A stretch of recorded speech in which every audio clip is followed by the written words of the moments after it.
Yeah, that was a very bad impression. That's what I'm saying. It was a terrible impression. Wouldn't give up my day But I job. know the film and I know the line. Yeah. Everybody please rise for the pledge. Pledge allegiance to the flag of the United States of America and to the republic for which it stands, one nation, under God, indivisible, with liberty and justice for all. Thanks, everyone. Please be seated. Welcome.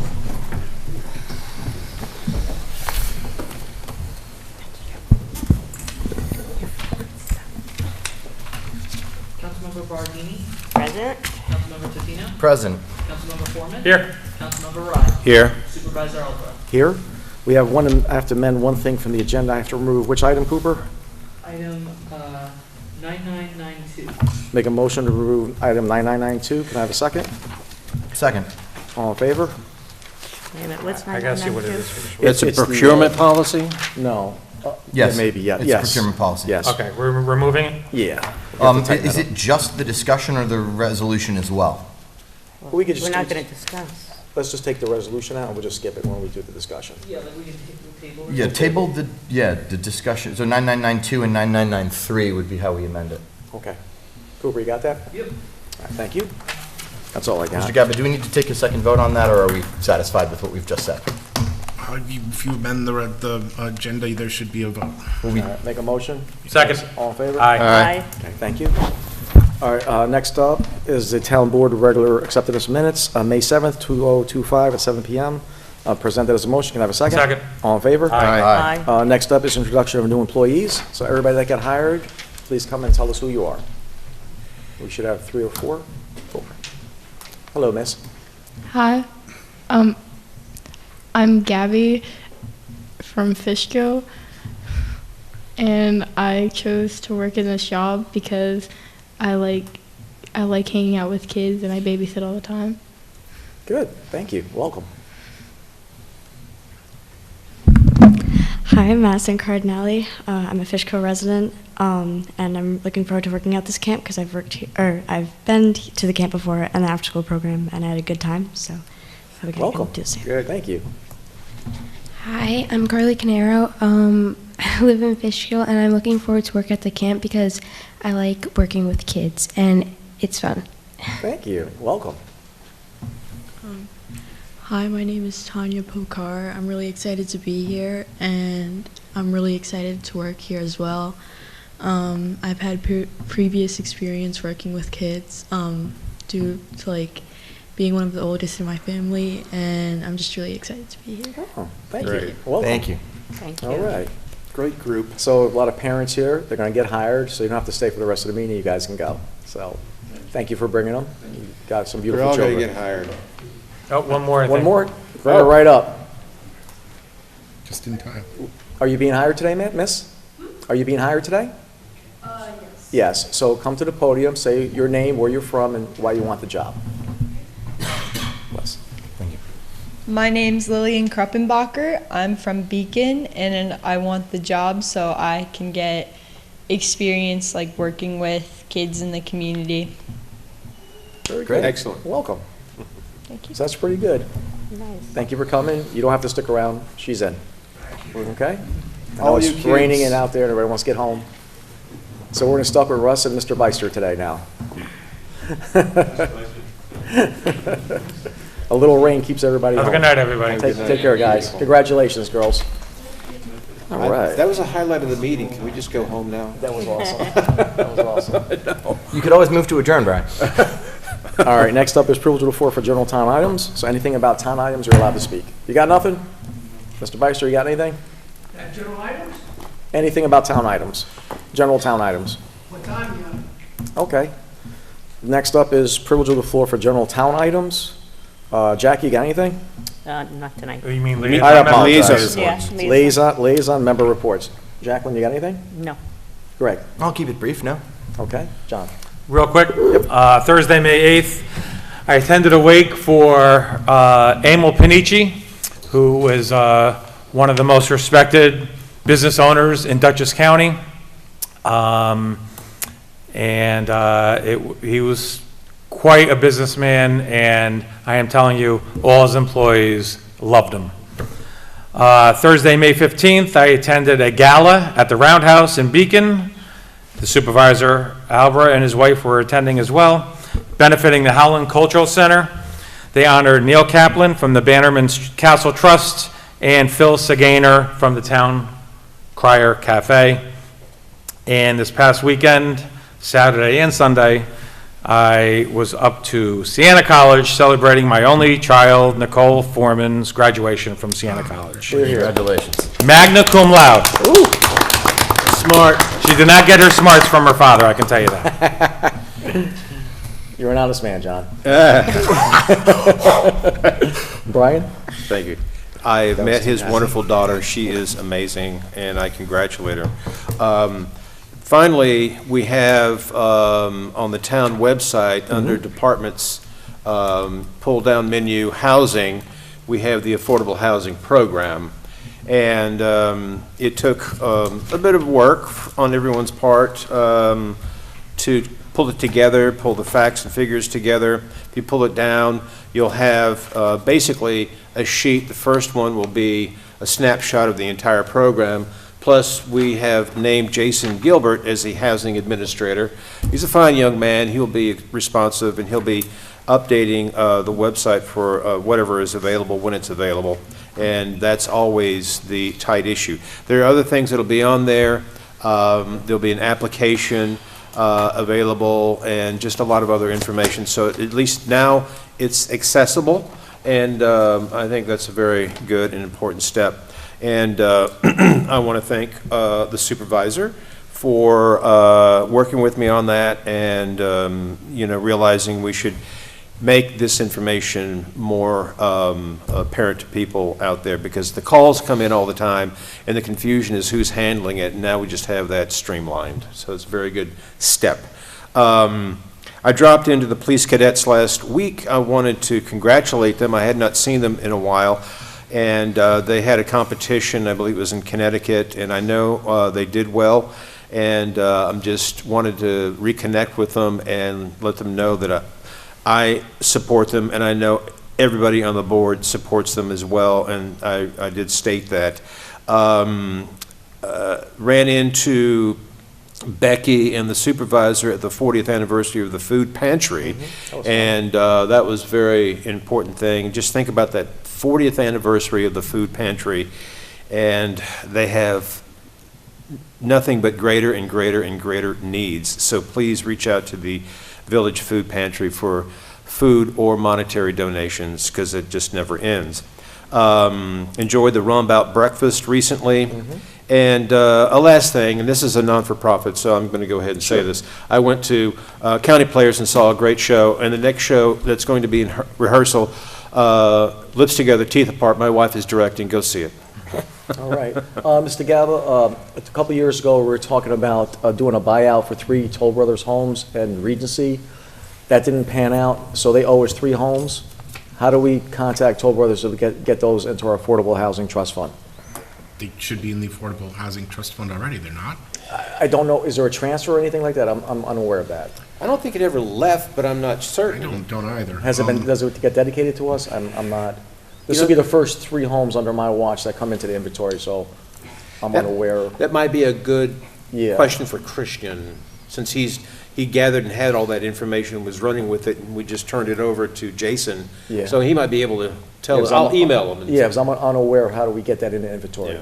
It might be, I don't know, but I didn't see anybody applying or getting the house on a town board resolution, so. I have the contact information for their attorneys. I'll reach out to them. I'll get Okay. back to you, and if Okay, you that's can, good. give Well, I'll email Christian. that would help. Okay. Yeah, let's see what that, we were gonna do Mr. Gabb, we were gonna do a letter for the people on Tompkins Avenue. You still working on that? Yes, I'll have that for you for the next meeting. The letter's going to say that at the June meeting is when the board is going to hear comments on the proposed name change for the roadway, and we'll have the resolution for the roadway, assuming nobody objects So to it. there's only 12 houses on that road. Yeah, you could just hand them out. Well, yeah, I'm gonna hand them out. Could we add something like, if 8 people don't want it to happen, I don't wanna do it. So I'd like to get like a majority, somewhat majority. Could we do something like that? You can canvass them. I don't know how else you can ask them to contact your office with comments, but that aside, I mean, you Okay. gotta wait until they come to the meeting and say something. Okay. I don't know of any other way. Okay, I'm just trying to be a little more, Yeah, proactive on it, I get it. It's yeah, just. there's just so many other than- small, it's not a big, not a big group of people. If only 2 people want it, I'm not gonna do it.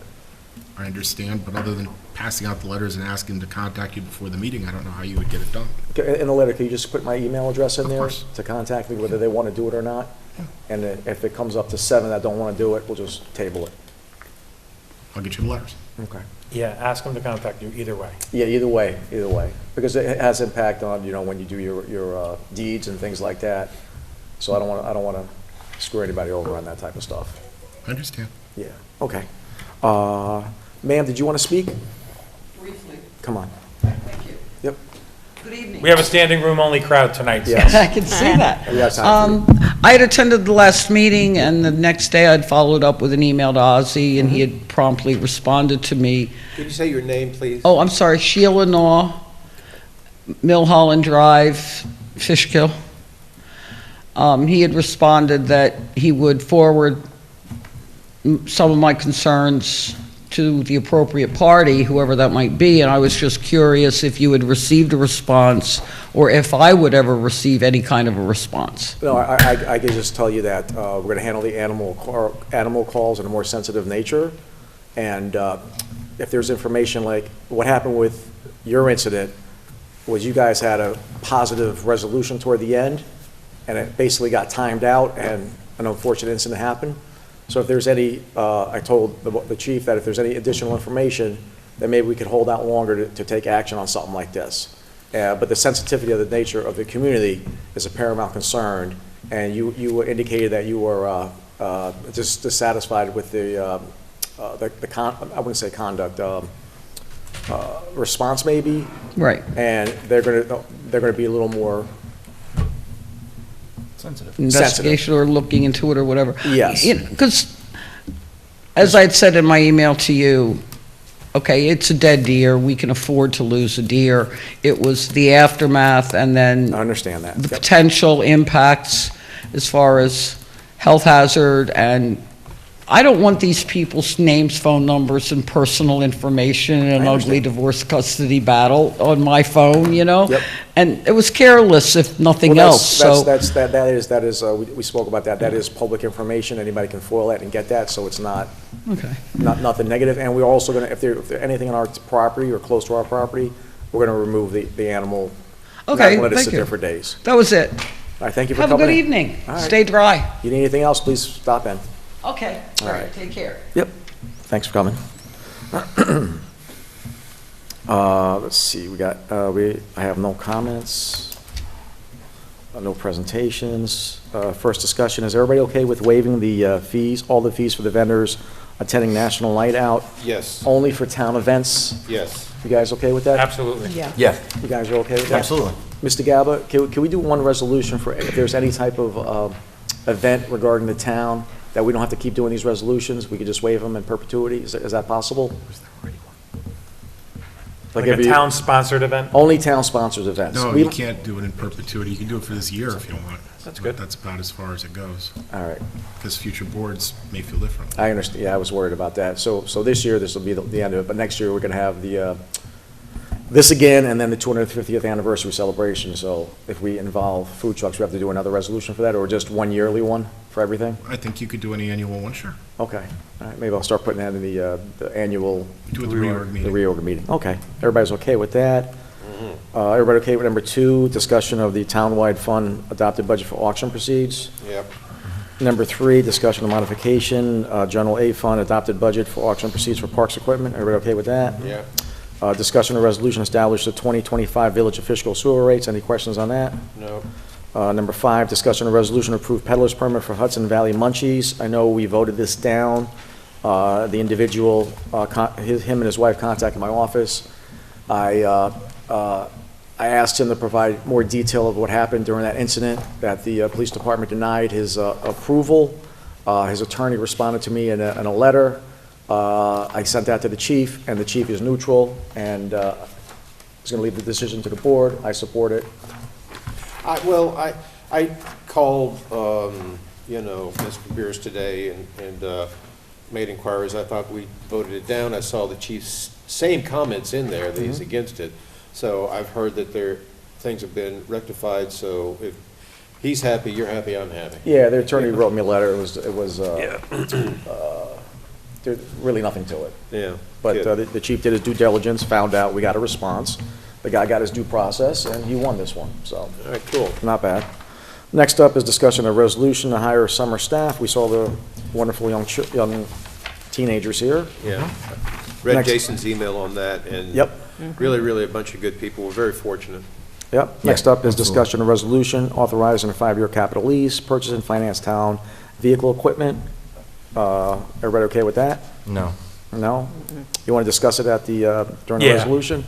Let's discuss it at the Yeah. resolution.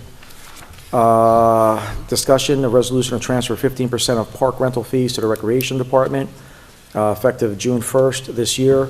What this is about is that the Recreation Department is working with the parks, especially with the Little League stuff, with the lights. So Rec is spending time working with Highway, and the Highway Superintendent, Estevan, would like to give them a piece of their time for their time working on these projects. Any questions on that?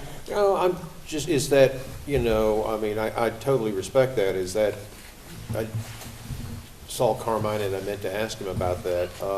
This was sponsored by Carmine. What's that? This was sponsored by Carmine. Yeah. And so I guess the 15% is probably pretty accurate. I'll just have to roll with it. Trust the man.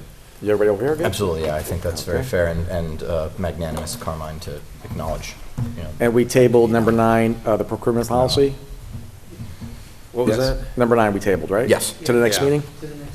Number 10, discussion of resolution to promote Angel Sanchez from head groundkeeper to maintenance worker. Everybody okay with that? Absolutely. Next up, town board. Fantastic employee. He is. Next up is town board to discuss waiving additional building permit fee for the Roundabout Fire Department. I think the minimum is $250, and then if it was a different thing, so I'd like to get it to where they just pay the $250 and the rest we can waive. Sure. John? I'm okay with that. Greg? Yeah, I'm good with that. Jackie? Okay. Okay. Next up, discussion of Revolutionary Burial Ground. I don't want to make this too big of a deal, but going into the 250th anniversary, I've heard that this site does not exist. I'd like to get permission from the board to look into this further and introduce documents that show that it does exist or does not exist. And the next meeting, I'll be adding things to the discussion item so we can look at it and make a sound judgment if we should move forward on recognizing the site or not. Is there only one source that you're going for? I have a state book, a county book, 2 sources from the Dutchess County Historical Society. I've got some aerial views, and I got a 1897 town board resolution designating the site. So, I mean, I don't think you need our permission, just bring what you got next meeting. Yeah. well, I'd like to have, going into 250th, I think this will be a great thing to do. If we can rediscover a Revolutionary Burial Ground, rededicate it, I think it would be a great thing going into next year. I want everybody to be part of this. I agree, Supervisor. I think in recent years, there have certainly been discussions and some very spirited discussions over where exactly it lies or where it doesn't lie. And in light of that, I think, the town should do its due diligence. This could be, if it does in fact lie somewhere within the town of Fishkill, be a really invaluable historical asset, not just to the town, but to the nation as a whole. There are not many known surviving Revolutionary War burial grounds, and if we're able to determine where it lies, and if it lies within the town of Fishkill, and if it lies on a parcel or somewhere that's not currently developed, I think it would be of considerable value to the public here and everywhere in our country to know about it. So I think we should absolutely get the ball moving in a methodical and fact-based way to analyze historical records, documentation from accredited sources, and reach a sound decision. Okay. Councilwoman? Just to be Speak into clear, the mic, I mean, please. I agree. I make no secret that I love our town history. We're very fortunate to live in a part of the country and in a town that was pivotal to our American Revolution. Just to be clear, we're talking about the state-owned property, correct? Yeah, if the town board is satisfied that the information is accurate, then I would ask the state to allow us to put a marker on state property, not on private property. Okay. No, nothing touching anybody's stuff. just on state property. Absolutely. Yes. I'm sure when you bring info next time, you'll have a map of where this is. I want to see. Yeah, I'm gonna put it all together. Okay. Yep. All right, let's see what it is. Thank you, guys. Tread lightly. Let us review the evidence. Yep. So table this discussion to the next meeting? Yeah, I'm gonna table it, and what I'm gonna do, Cooper, I'm gonna work over the next couple weeks, and I'm gonna give you information to add, like these books, these historicals, Dutchess County Historical Society. I'm gonna put the front page of the book there, that says the title, and then go to the page where it describes it. I'm assuming you're talking about like PDF scans of There- documents? A lot of the stuff I got online, there's two major books. The State of New York, Revolutionary War, and you have to go look into chapters. They go by counties and they go into towns. Okay. And then there's a book that they did during the Depression that shows this. And then the Historical Society of Dutchess County was formed around 1913, and they took a pilgrimage in 1917 and I believe 1946 across Fishkill, and they hit certain historical spots, and they identify that spot with a marker there. Okay. So they go there. We have so much, most. But in other words, these are things which can be actually added to the agenda, which can be reviewed. Yeah, so I want you guys, when you guys say that's enough, we can move on it, then I want to move on it. If Okay. you say it's not enough, then we're not going to move on it. Understood. Okay? But the town has, going into the 250th anniversary, the town commissioned a sculpture for John Bailey, who forged George Washington's sword as he crossed the Delaware right here in the town of Fishkill, less than a half a mile from where we're sitting right now. That's going to go between the police station and the rec center, and that's our first salvo to celebrate the 250th anniversary. I'm going to discuss our passport that we're going to talk about later on the agenda, where we're going to get the residents to participate and share, showing interest in our history, and maybe get a pin when they're done with their tour. And we're looking to do maybe some readings of some historical documents at a venue and having a fireworks display after that. And just there is so much history in the town of Fishkill. Municipalities would be just happy to have one thing. We got a bunch of things. We got a battery that prevented the British coming up through the Putnam County line on Route 9. It's possible we have this burial ground. We have George Washington's sword being cast here. We have Samuel Loudon, who did the New York Packet in the town of Fishkill during the Revolutionary War, where he was chased out of New York City with General Washington. We have the Dutch Church. And we have the Dutch Church, where they had mock trials for a big spy network. We had the Trinity Church, which worked as a hospital. We had the Lafayette, Convalescent, and the Brickeroff House, and Lafayette was the real reason why the French got involved, and without him, that might not even be a United States of America. Don't forget Daniel Nimham. We got the Daniel Nimham statue. He was killed in combat in the Battle of Van Cortlandt Park. Then we have Mount Julian, the Order of the Cincinnati. Most communities would be happy with one, maybe two things. We have so much stuff to be proud for, and I can't wait to get into next year where we celebrate the 250th anniversary of this great nation, and I think Fishkill is going to make you guys proud out there watching. Next up is privilege of the floor for agenda items. Anything on the agenda, you can speak about an agenda. Anybody? Mr. Ashworth?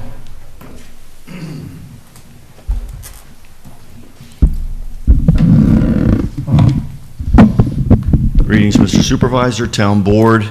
My name is Lance Ashworth. I'm here representing a Fishkill-based nonprofit known as the Friends of the Fishkill Supply Depot.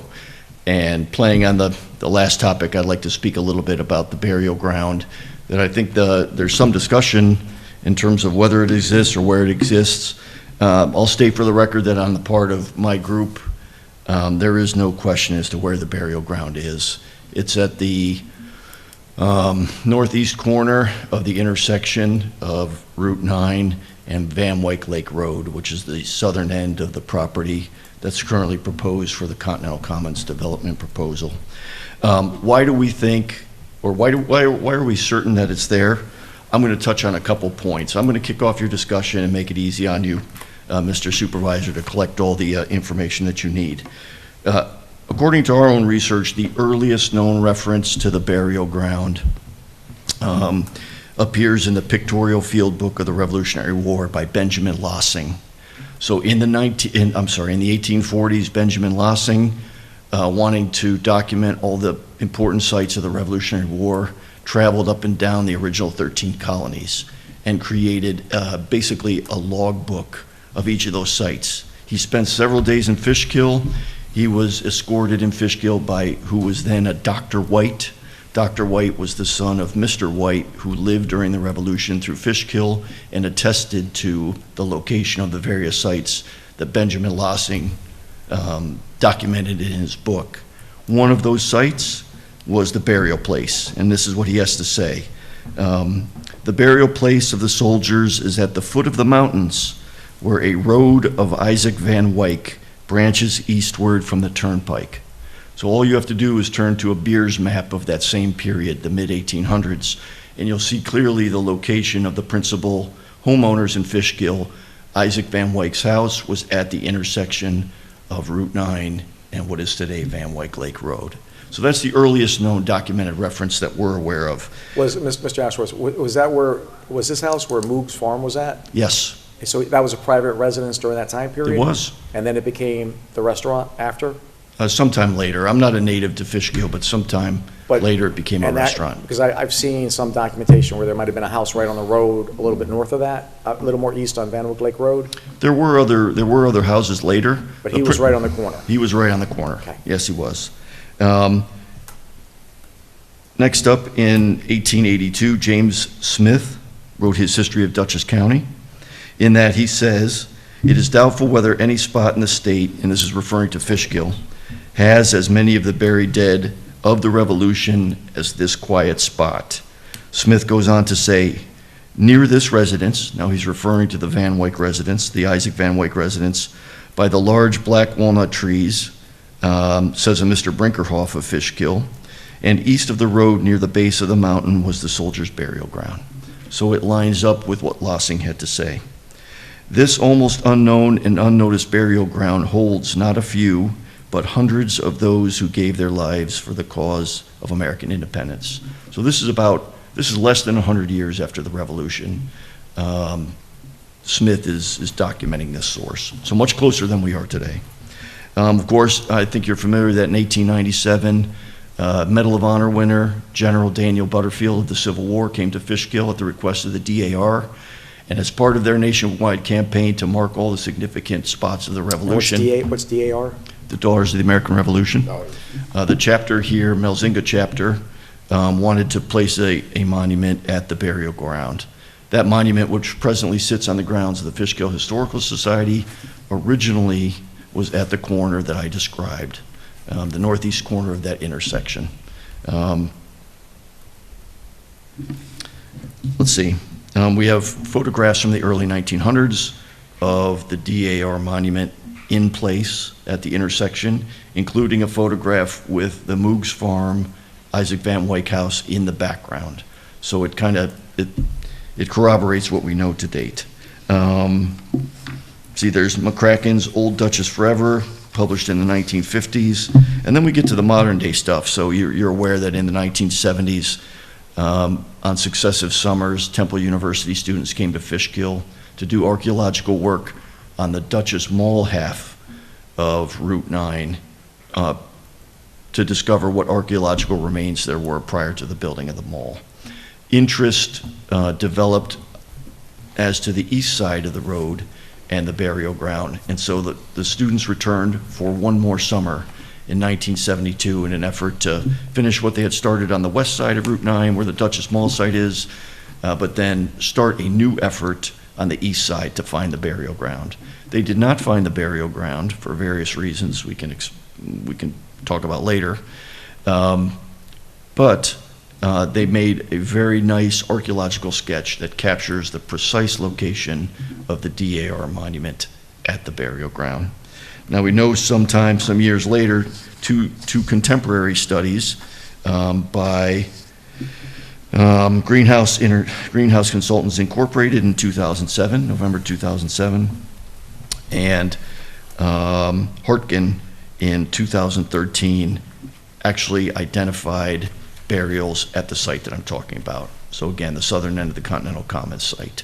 There were 8 burials discovered in 2007 by way of a New York State Historic Preservation Office overseen archaeological exam of the site, and then a follow-up exam that was paid for by the current owner and developer, Mr. Broccoli, conducted in 2013, discovered an additional 6 burials. So we have a total of 14 burials known on the site, and that's just in the very light archaeology that's been done so far.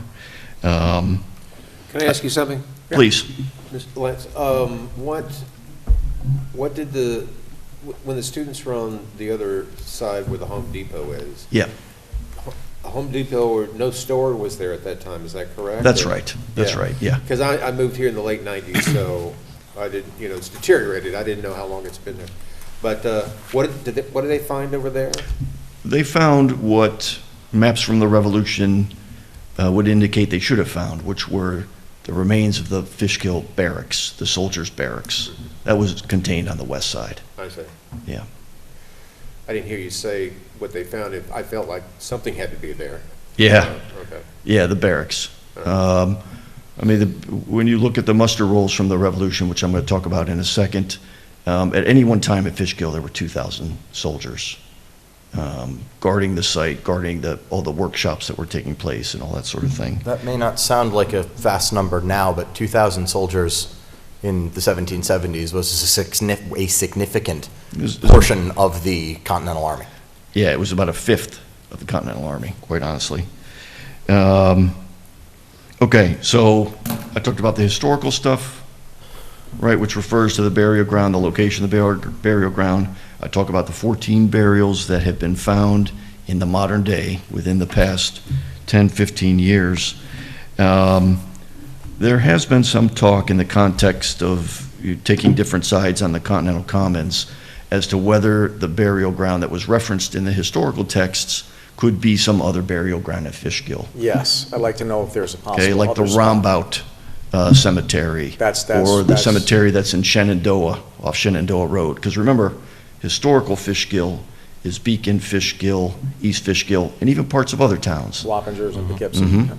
So our group has gone to these other sites, as many as we can that we could access publicly, and none of them contain the names of the 88 patriots that we have identified through a brute force effort, looking through muster rolls, the New York Packet newspaper contemporary to the Revolution, and other historical sources in an effort to identify all of the soldiers who served in Fishkill. So what do I mean? We've used the Fold 3 website, which is a collection of military records, gone in there and looked at individual muster rolls, which are basically kind of like an attendance roster for soldiers who were in Fishkill at a certain place and time. And at looking at those muster rolls, we've been able to identify who died in Fishkill by name. So individual soldiers listed by name, either on duty in Fishkill, sick in Fishkill, or died. Some of those muster rolls are so specific, they literally say in the notes column, died and buried at Soldiers Cemetery in Fishkill. So we have these 88 names, right? 80 of them are names of Continental Army soldiers. Do you have a list of the names? We do.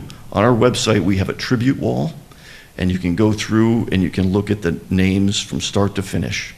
And there are a couple things that are interesting that I think are very germane to this conversation. One is that we have been able to determine that Continental Army soldiers from 8 of the 13 colonies served in Fishkill. So as far south as Virginia, Washington had regiments come to Fishkill to guard the supplies. That's pretty remarkable, right? Virginia men, Maryland men, serving in Fishkill, dying in Fishkill, buried in Fishkill. Especially when you consider that most of them would have had to walk here. Yes. That's right. That's right. And during the Revolution, wherever you passed away is where you were buried. Yes. You weren't carted home. That list of 80-plus soldiers also includes African-American soldiers, okay, documented. It includes soldiers from the Canadian regiments. You know, if you study Revolutionary War history, you'll realize that under the belief that French Canadian soldiers would be motivated to make war against the British on the heels of the 7 Years' War, George Washington raised 2 separate regiments of French Canadian soldiers They served in Fishkill, and we have a list of men, French-Canadian men who died and are buried in Fishkill. We also have a French Army soldier serving in Fishkill who's also in the same burial ground. So even though we have 14 bodies, 14 burials, I should say, 14 burials that have been identified to date, I and my group are convinced that based on the historical accounts, there are hundreds. Where they are is going to take some time to figure out, but make no doubt they're at the corner, that intersection. It's been proven true. Lastly, I'll say this, is I have been away for a couple years, but I'm rejoining, taking an interest in the Continental Commons project. As it relates to the soldiers' burial ground, I'm not aware of any aspect of that project that calls for a formal legal protection of this burial ground. Now, in word only, the developer has said, I will spare the burial ground. I'm not aware of a conservation easement or anything else. Mr. Gaba, there was a deal with the Historical Society to I not, believe there was, and I believe there's notes on the site plan approval as well. yes. For an easement or just So there's not a conservation. caretaker easement there. status? Yeah. I would want to see a conservation easement, because there can be differing opinions at groups like mine, groups like the Historical Society, but with something legal and binding in place, it would be a lasting protection and a lasting legacy for this town. Mr. Gaba, can you review the Continental Commons paperwork that's for the historical thing exactly and give me a letter of what that thing means? I'll give you a write-up on what the protections are of the burial area. The developers agreed to preserve it, but Yes. as I said, I don't think there's a conservation easement. And I know they I'll did let you know something what the to deal with, protections are, though. they did something with the Historical Society, I believe. I believe they did. I don't remember what it is off the top of my head, Yes. but I will find that out. I'll get you a memo on it. Yeah. I mean, our group would love to help with the effort in further investigating the burial ground that we know is The first there. thing we want to do is we want to identify that it's there and recognize it. That's the point we want to get to right Got it. here. This other stuff, maybe a future supervisor, a future property owner, Right. but we want to make sure, and if people are watching and saying, how could this happen? Sometime in the 1970s, they moved that DAR, Daughters of the American Revolution marker, to Yep. the Van Wyck House, and they transversed it. So when you read it, you were looking at the off-ramp of 84. So history over the years faded away. Mhm. But that stone in 1897 was placed in that intersection, and it was remarkable because the women of the town of Fishkill, let me repeat that, the women of the town of Fishkill mocked the men for not taking care of this site, and it took a woman to do a man's job. That's throughout the historical record. But we need to, whatever information you have, give it to me, and we're going to build this for the next couple months. And if the town board thinks there's enough to pass a resolution to declare that site the burial ground, I'll make that motion. Sounds good. Who can I turn this over to? Right here. Okay, very good. Can I approach? Absolutely. This is a good start. Yep. Good to see you. All right. Anybody else like to speak? Mr. Beister?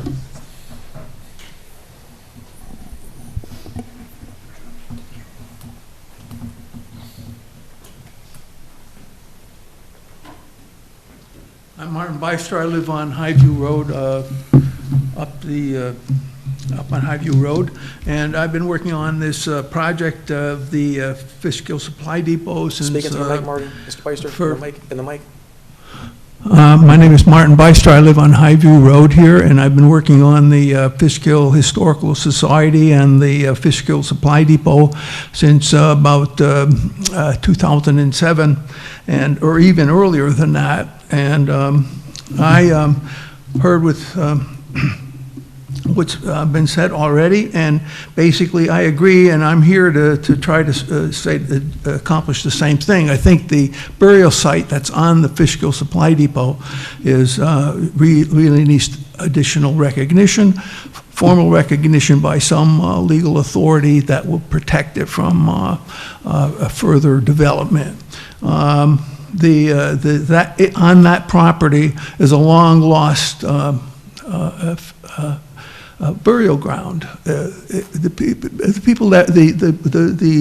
the souls that are interred there were put there during the American Revolutionary War. And then people speculated on something going on for many, many years.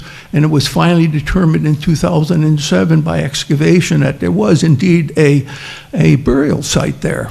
And as you go through the records, I think, like Lance already said, you can go back and see way back into, at least I found into 1842, that describes this burial site, and almost all of them refer where the road turns east from the turnpike, which kind of, when it says repeatedly, most people, I think, always expect it, and that's over the years, for many, many years, 217 years, really, it's always been on that side. And I think the fact that they discovered the souls that were interred there, I think 14, and basically that kind of establishes that's a valid burial ground. One thing that I found is that there were 4 hospitals, what I call at least the general hospitals. There were more, but 4 major hospitals in this area during the American Revolutionary War. The first one was at the Fishkill Academy on Route, which is now on would have been on Route 52, and I think there's a sign on Cedar Hill Road that points out that this the location of that academy. And that academy was put aside initially for troops that were coming in here to, in fact, the regiments from across the river here to protect the New York Convention that was here, and also the safety committee that stood in for the convention when they were absent. And later on, that became one of the first hospitals when the Army, the Continental Army, evacuated from White Plains and came up to Peekskill. There were 2 major divisions, one under General Lee and the other one under General William Heath. There was also a Brigadier General, Alexander McDougall. And he, in particular, because he was a New York general, he asked for his troops. He had something like 230 troopers that needed hospitalization. And he got the safety committee of the New York Convention at that time to turn over in fact, Chauncey Graham was the doctor that ran this, what he had at one time an academy. It was really not a going thing, and the room was available, so they actually told him to move out, and they moved in the troops from General McDougall's brigade, the ones that needed care. So that was the first one. And then there was this that was done in 1776. And then the next one that came into being, I believe, was the barracks. The barracks were built across the street on the west side from where the burial ground is. They were built there in late October, and the safety committee, General Heath needed care for his troops. On top of his needs, General Lee also had his needs, but General Lee was drawn off across the river on November 12th, 1776, November 12th is my birthday, so I remember it, to join General Washington in the Jerseys, okay? And he left behind all his sick. And when you look at the records, there's thousands of people that are either sick, soldiers that are either sick, lame, or in some way incapacitated. And basically, I don't know that all of those ever got the care they needed, but the safety committee gave to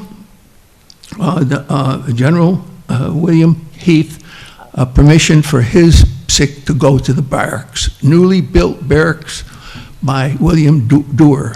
The 2,000, they were built for 2,000. They were built on the north side of the Clove, or the entrance to the through the mountains, the highlands, where right now McDonald's is. And then it also mentions specifically that they were built there, and there were also barracks on the south side of that pass, where at Hoyt's, which today is probably around where the the companion animal hospital is, pet hospital is.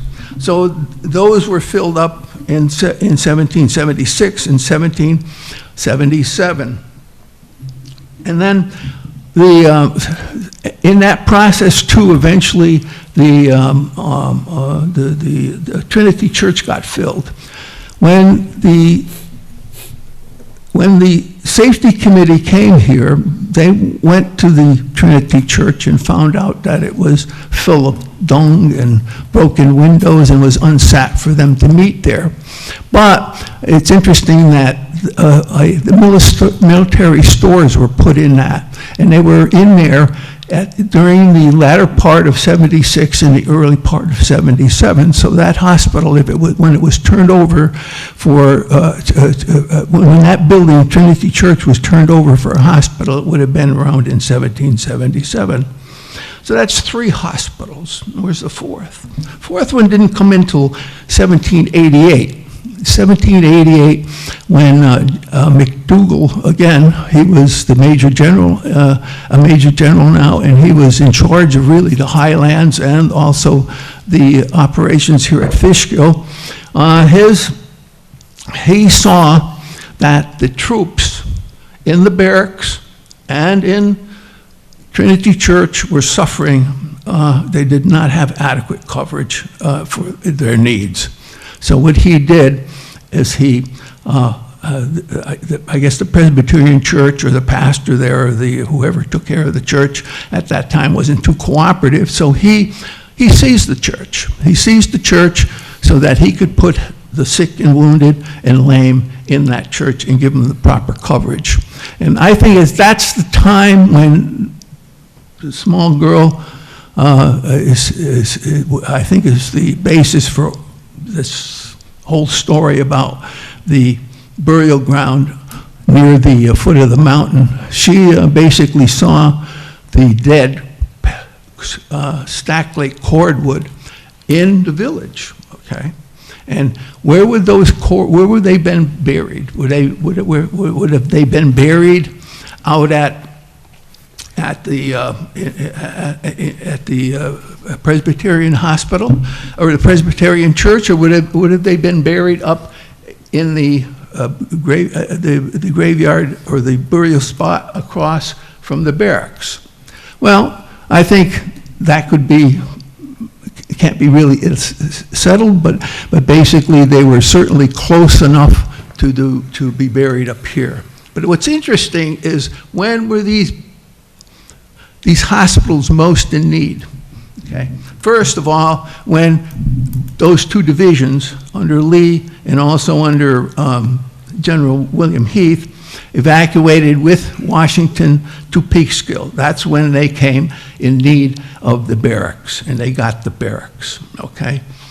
And this, to me, the second big need was in 1778, when the Conventional Army that had surrendered, that the British had surrendered in Saratoga, were marching from Cambridge, Massachusetts, to Virginia, where they were going to become prisoners of war. And they were here in the winter time. But also, at that time, in 78, the winter quarters for a major portion of the Continental Army was in the Highlands and also in Fishkill. So that put a severe demand on the need for hospital space. So I think the people that, the remains that are of soldiers that are buried in the grave site or the burial site at the foot of the mountain at the entrance to here in south of Fishkill, at the entrance to the Highlands, are probably soldiers that were there during, actually buried at both times, in 1778 and also in 1776, 77. And then later on in 78, when the Presbyterian church was opened, that's probably when the second cemetery was available. I think there are at least two burial places in the Fishkills. One at that Presbyterian church, and also certainly at the foot of on Mr. Broccoli's property, on what we've now identified as the soldiers' burial ground. Well, Mr. Beister, what Presbyterian church? Which one? Which Presbyterian church? Which church? Church? You said there may be a Yes, burial ground. there's four of them. The Presbyterian church. The what? It's got the Presbyterian church. Okay. Down on Route 52, which is gone now, but it's right across from, it was there right across from Blue Seal. And Okay, so that church was in the Roundabout Rural Cemetery. And that's correct. Okay. That's right. And people have now claimed that the Roundabout Cemetery there has, and I think with good cause, that it has buried Continental soldiers because of the fact. I was at a dedication on that site about a year ago. There's at least 13 buried there in separate graves. The twist to that is the vacant lot, the vacant parcel on that property, there was a church built there in 1748. It was rebuilt in 1830, and it burnt down in 1866. So I don't think they would put a burial ground underneath a church. So, Well, next to the church, I'm not sure, but I'm saying that was a hospital. That was a hospital. That was a hospital in 1778. It was put there by General Alexander McDougall. And if the people there were in bad shape, if they died, I would think it would have been reasonable to have them buried near that site. I use the same reasoning to say that the people in the barracks were buried in that, where today we call it the Soldiers' Burial Ground, because it was close by. And in my hometown in Schenectady, it's interesting that New York Convention didn't see any reason for it, but only a short walk from my house, they had a barracks on Union Street. And interestingly enough, later on, that barracks was replaced with a Presbyterian church. And that later, when they went to work in the back of the church to do something, they found 27 soldiers that they say from the Continental Army, from the Revolutionary War. They were removed and interred in Vale Cemetery. So it's not an unusual thing to have a hospital and then right next door a burial place.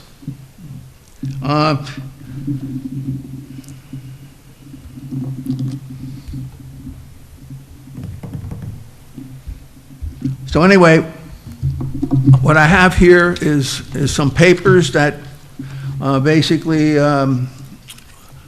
Mr. Alba himself, I think, researched with the property showing when the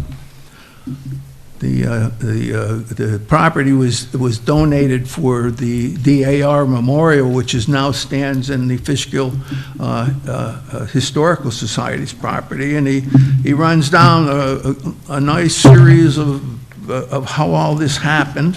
I've included that in here, and also there's some papers he found himself with about getting permission to use that property, and also the approval of the town board to put a monument next to the road, and also some papers that show you that they said this burial spot was on the east side of the highway, almost right from the beginning. This was where the highway turned to the east, branched to the east. And it just goes on from 1844 through 1897. 1886, the Fishkill Weekly Times talks about the Wharton House and the burial ground there. And then finally, of course, we got this the monument that the DAR put up in 1897. And also, there's some, Mr. Broccoli has taken issue with whether that was on the west side or the east side of the highway. And there is some pictures that seemingly show it to be on the, possibly on the west side of the highway.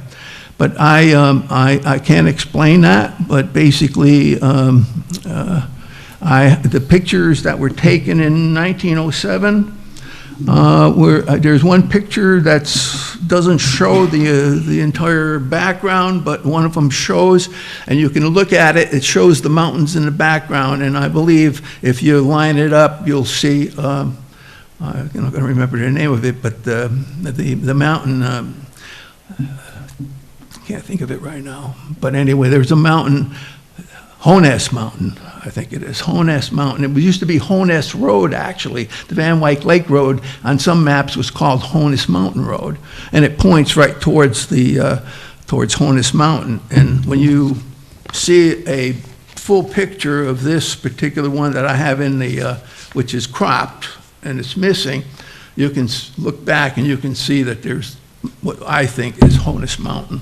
I think there's no doubt in my mind, there's no doubt in my mind anyway, not that I think, there's no doubt in my mind that that ground, that battle, that is the burial ground that we've discovered, those 14 that remains on, are part of the soldiers' burial ground. There's Revolutionary War patriots buried there. But I can also say that I believe there's probably more than just soldiers buried there. In fact, I think there are at least 2 babies buried there, perhaps. And basically, from what I've been able to find, and also you have to consider that there were a lot of camp followers and also families of the soldiers. And they may also be there. And when you look through when I look through some of the records, people in the past have made reference to that. It's just never been brought up to the top because there's really no proof of it, except possibly, you might find in the records, but I think there's at least one record that certainly indicates very strongly that one of the major that were stationed there with his family, he was related to Mr. Van Wyck, or that family was related to Mr. Isaac Van Wyck at that time, that he had 2 young boys or 2 young babies that were buried in that hospital, in that cemetery, or near that cemetery. So I hope that I will submit this to you if I may. Yep. And basically, I hope we get some kind of backing. I'm going to produce what we have, and what we'll do is we'll have the town board to make that decision together. Thank you for Mr. Beister. Anybody else like to speak? Sir, come on.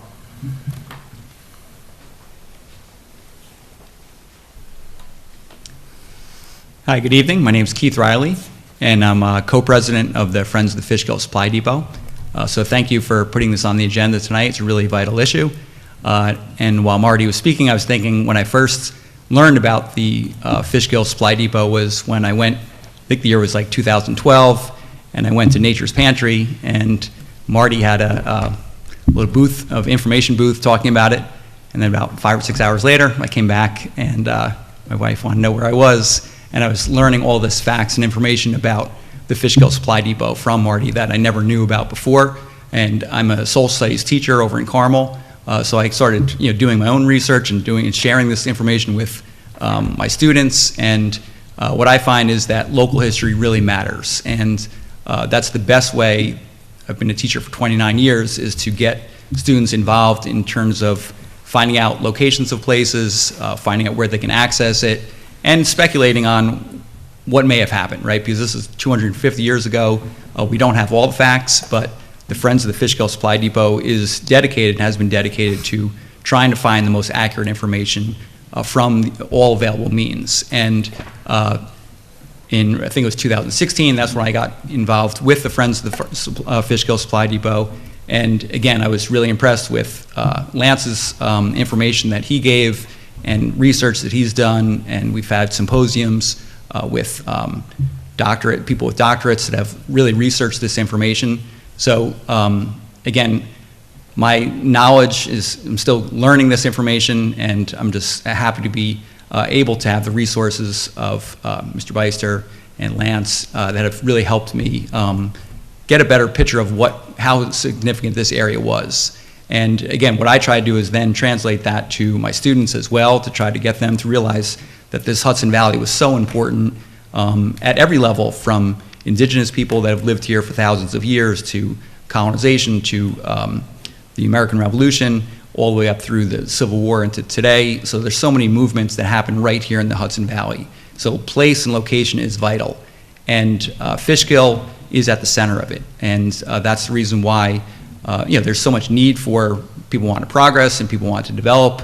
But there's also that looking backwards too, and then realize what we have, and we don't want to lose that. Because if you look into the audience, we're not getting any younger, right? And I don't see anyone here that's very young.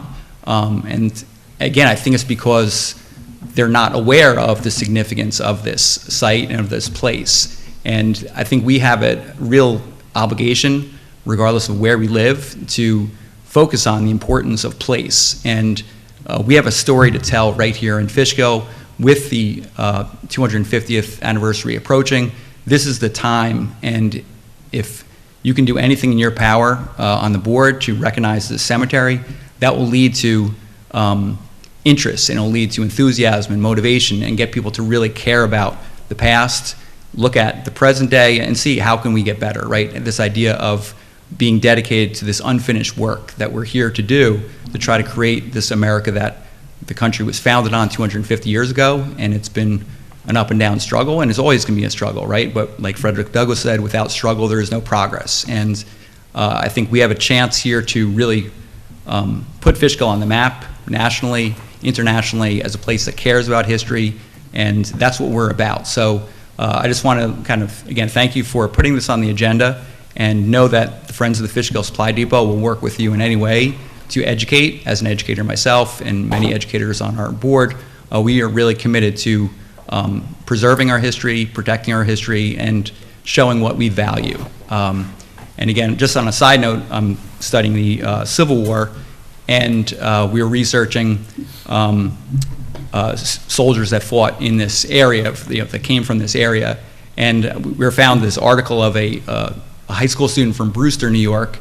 She was researching, she drove by the cemetery all the time, and then she stopped and checked it out, and it was Francis Myers from Paterson, New York. And Paterson, when you think Paterson, you often confuse it with New Jersey. So here was this man who was an African-American man from Paterson, and when he learns about the ability to fight in war, he goes off to join the 54th Massachusetts, and he then is there right there with Colonel Shaw at the Battle of Fort Wagner. So his story was associated with Paterson because of a typo 150 years ago, right? So because of the dedication of this one student who took it upon herself to research and find out more, now Paterson, New York is getting the credit that they deserve. And I told that story today. I have African-American students in my class, and it gets their attention, right? People want to see history that they can identify with. And I guarantee there are stories yet to be told that are just waiting for people, and hopefully it's young people as well, that can keep that tradition going, where it's a lifelong of learning. So again, I think our organization, we're committed to that, and hopefully that comes across in our work. A few years ago, we gave you the Hunter Report as well, so that's been entered into, it was Councilman Esteban at the time that we gave him the records of. We also gave you the records of the 88 soldiers that we identified as well, so that should be in maybe with the clerk's office if you want to find more information. So again, we're here to help out in any way we can, and hopefully you can discuss with all the information that you provide and come to a conclusion and hopefully preserve this cemetery that was vital to the Civil War, to the American Revolution. Thank you. Thank you. Anybody else like to speak?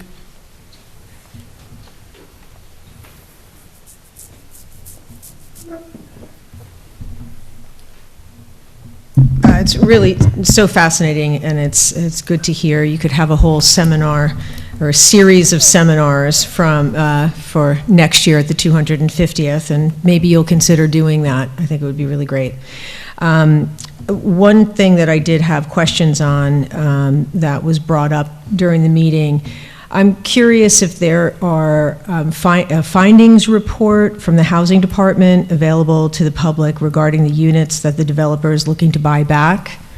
I know that the board has made it pretty clear that they did not want to buy back. They would prefer to actually utilize affordable housing for affordable housing. So I'm just curious if that report ever did surface. It was spoken about at a meeting before. Something that might indicate how the units were publicized, how many applications were accepted, and if any were denied. So is there anything like that available to the public? I have not heard of anything like that. I've been here for 6 years now. One person has gotten, maybe 2 or 3 people have gotten an affordable housing unit, so I don't know all those back details. It doesn't seem like there's much of a churn, so I would, Well, I believe that the assessor who's acting as the housing department was supposed to produce such a record of who applied for something like this. He made a list of the units. I think we got 48. I think 40. No. But was there, maybe I misunderstood, What is that? was there discussion 40. tonight Yeah, about 40. having the developer buy back 3 units? Am I, did I We discussed it misunderstand? earlier. We're not going to let that happen. We're going to add those 3 units onto this. Onto the list? Yes. Okay, so I did misunderstand that. So you're saying that they will remain affordable housing? Yes. And that you will get the word out to the public on how they can apply for those units? It's on the website now. We got it all. Okay. That was that was Brian part of my mentioned that question. earlier, and you weren't here. but Okay, That's right. so it's on the website. I'm assuming it's going out on the eGov. Well, whenever There's no vacancies that right info now. becomes available. Okay. Maybe you were not here. Sure. Maybe not, because Everything about the affordable housing, I pushed our assessor and everybody to compile the information. Okay. And we have all the information, what it takes on income-wise, how to apply. Great. The listing of apartment buildings or wherever that these units are. Yeah. The whole information needed to be public. It never was, and I'm Right. sure that it's now public. Very So good. that'll just be updated. Okay. And we also have, it's not in the assessor's office, it's our new Jason Gilbert, who will be accountable administrator. for it and updating the information and taking applications. I don't know who Jason And Gilbert is. His information is now on the website. The whole thing's public now. Okay, I don't know who Jason Gilbert is. He's a legislative aide. He's our legislative aide. Okay. He's the new housing administrator. Oh, That's a new hat he has. Yes. Oh. Given us- It's no longer Christian. okay. Yeah. Great. Okay, so this is all public and people can find out. And right now, there are no available units? 0. Okay, well, we can work on making some available, right, hopefully? I don't know how we make them available. I don't know. Are there, no, not like You can't oust kick people people, out. but of course not, obviously. It says there are 11 applicants on the waiting list Okay. as of May 1st. Okay. And we have only 48 in the whole town? Is that- 40. 4-0. 40. Wow, that's really disappointing. Well, we have 40 individual homes, and then we Right. have Rocky Glen is affordable housing. Horizons on 9D is affordable housing. So there's more than 40? No, but we don't run those. Those were, when the town developed those areas. Okay. Developments, they Oh, developed. so that's like kind of part of that whole neighborhood or I the... don't know what was in the town code for that. but Right. Right up the street, there's 88 units, and there's probably 90 units. Oh, behind you. well, then that's more than 40. There's a considerably larger number of affordable units in the town, but those units, a majority of them, don't fall under the town's housing administration. Yes. Those are Thank you privately for administered. clarifying that. So there's 40 that's under your purview. Correct. But then others that are, is there any, like, key that people would be able to find where, like, I didn't know that. Is there any They way to could- kind of, They could apply to make a- Rocky Glen Apartments and Horizons on 9D. and those are the only other 2 that you're aware of Yes. that have that? Right. Yes. Is there any way that you could link that on the website or something? private company. It's a private company, you can't do Yeah. that. Although, as someone who has, taken a look at our local real estate market, I know that most websites that advertise either for home sales or for apartment rentals Well, usually it's have a like in the searchable SEO, option sure. where you can specifically look for affordable Sure. housing, so. Okay, very good news. Thank you for clarifying. Anybody else? No? Okay. All right, next up is consent agenda. I'll make a motion to accept the consent agenda. Can I have a As second? amended. As amended. Can I have a second? John? Second. All in favor? Aye. Aye. All right, first.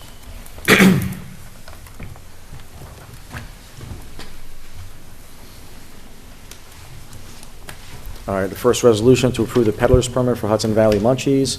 Town Code Chapter 112, peddling and soliciting was enacted for the purpose of regulating peddling and soliciting merchandise of the service of the peace, health, safety, welfare, and good order of the town of Fishkill. Whereas Town Codes Chapter 112 requires that any person, either principal or agent, who has any vehicle on a public road or place, or by going from house to house or place or business, of business on foot or from any animal or vehicle or on barters, offer, or sale or barter, or carries, exposes for sale or barter any goods, wares or merchandise, and whereas the town of Fishkill is in receipt of a peddler's and solicitor's license application submitted by Hudson Valley Munchies, and whereas the application is in order of a non-refundable application fee of $50, now therefore resolves the Town of Fishkill approves the peddler and solicitor license application for Hudson Valley Munchies. I present that motion. Can I have a second? Second. All in favor? Aye. I'm just going to read this and then we'll discuss it. Resolution authorizing a 5-year capital lease purchasing finance vehicles, ID 9989, whereas the purchase orders have been completed pursuant to town policy and delivery is fulfilled in 2025, whereas the 5-year capital lease purchase contract with TD Equipment Finance for the 2025 budget vehicles and equipment is recommended by the controller, and whereas the principal value of this lease shall not exceed $1.118,934, and whereas the contract will be stated at an interest rate of 3.93 as quoted in the TD Equipment Finance response, and the term of the contract will be 5 years, 60 months as specified by the town, with the first payment being made on around June 30th, 2025. And whereas the funding for the purchases can be located in the budget lines, capital lease principal, David Adam 9785.0600, and capital lease interest, David Adam 97855.0700. Now therefore be resolved that the 5-year capital lease purchase financing proposal for the 2025 budgeted town vehicles and equipment be awarded to TD Equipment Financing for the amount not to exceed $1,118,934.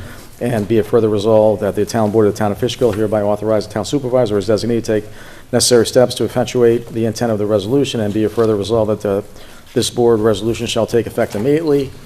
Discussion first. John, you want to go first? No, I think the majority members should go first. I'm a yes.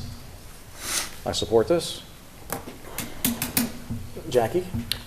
Honestly, I wish we would pay cash for things. When I was previously on the board, we were at the peak of our fiscal condition. We had our second Moody's upgrade. I just, feel like we shouldn't be here, that we didn't need to buy 5, 6 trucks, whatever. When we need to buy things, like we don't buy 2 cars for the family always at the same time. We save up the money. I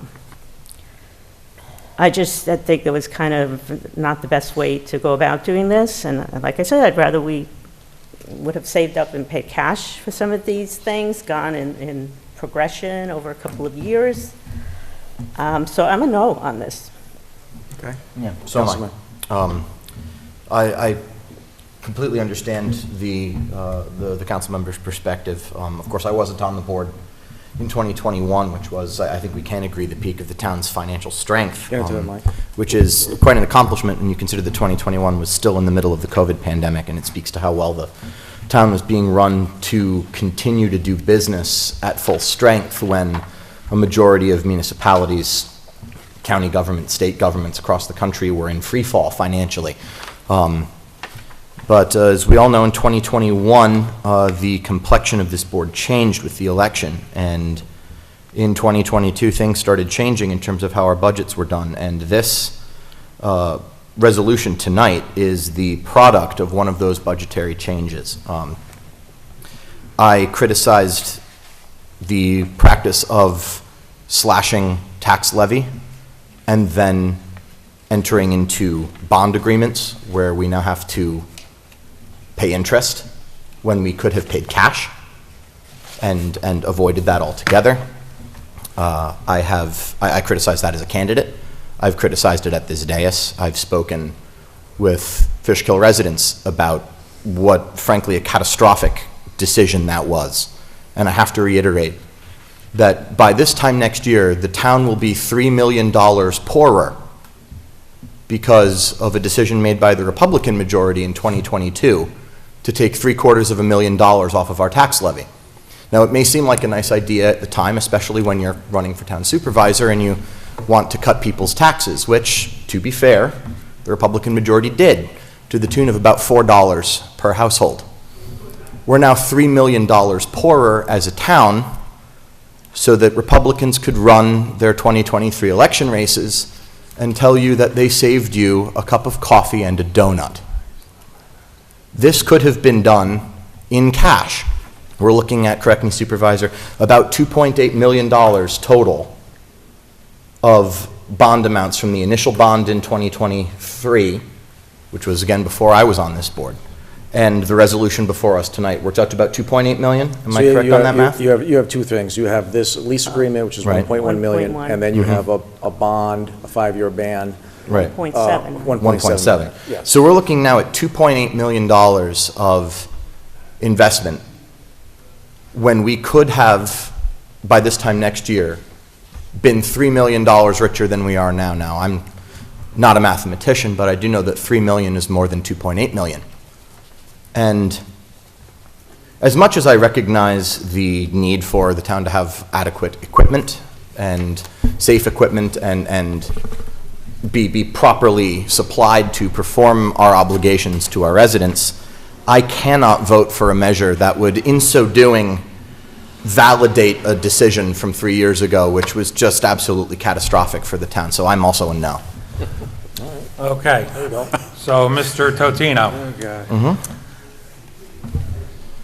First of all, the $750,000 that you claim that the Republican majority slashed out of the budget is actually $337,000, and that comes from Sharon. So you might want to give her a call about Hold your on a second. numbers. Hold on. No, hold on a second, John. Yeah. You ran a campaign saying it was $750,000. Who was wrong? You or the controller? I Yeah, that- so- no, I the- didn't whoa, whoa, run a whoa. campaign based So- on $750,000. It So- was in so- your campaign material, It was in Mr. your Foreman, so the question is, when were you lying? Are you lying to the $337,000. residents Whoa, whoa, now, whoa, or were listen. you lying to get elected supervisor? Exactly. Which was it? Who's right, you or the controller? You said it was Sharon's 750. right. So you were wrong. Whatever. So you were lying 2 years ago when running for town supervisor? Lying, okay. If it's Greg. not 750, if it's 350, John, what is it? It's $337,000. But you said it was 750. When did I say that? When you Yesterday? ran You've for actually office. said it at this dais about Here. half a dozen times since I've taken office, because we've had Okay. the conversation. half a Mr. dozen Gregg. times. Oh, my goodness. Mr. Gregg. Big no on this resolution. It was you who seconded Ozzy bringing this in 2024 out of the capital, multi-year capital plan. So you bring it out, you want us to buy these vehicles, and now you don't want to pay for them. And it was you in 2024 who voted against 24. the budget. Why are we going back? You're going backwards. I did go back. I'm just gonna sit here quietly because I'm gonna have a stroke. John. Okay, don't have a stroke. John, you're going backwards, but you can't go backwards? You say the number was 750, now you're saying the controller's saying it's 350. Why are we bringing up $750,000? Because you're the one that made that the exemplar in the 2023 campaign. You That said is, that. that You was, guys- I'm going you off said the that. number that you publicly stated. I'm So- going so- off your public numbers, and now you're contradicting me, which in so doing is Okay. contradicting your previous Okay. statement. I'm criticizing a thing now, you go back and say in 2024, I voted to advance the You did. capital. You did. To advance the capital fund. Yes. Or, excuse me, the 5-year capital plan, excuse me. Yes. And in that same meeting, you voted against the budget, so. So? I mean, I just don't know exactly where you're, who where cares? you're positioning yourself in cares? terms of any Ozzy type of voted high against the ground. budget, okay? I voted against the 2023 budget. Okay. not the 20 not Oh the my God, 24 let's budget. hang Ozzy. Not the He voted against the 2024 23 budget. Hey, listen, I need, All right, guys. I need to make sure, what is the amount? Is it 750 that you claimed, or is it 350 Sharon claims? It was $337,000. $337,000 Yeah. difference. So when you made. So that it's not statement- 750, so stop saying So it's 750. not the 750 that you campaigned on? Whatever you say, Ozzy, okay? Jackie is concerned about our bond rating. February 2022, Moody's upgraded the town's bond rating from AA2 to AA1.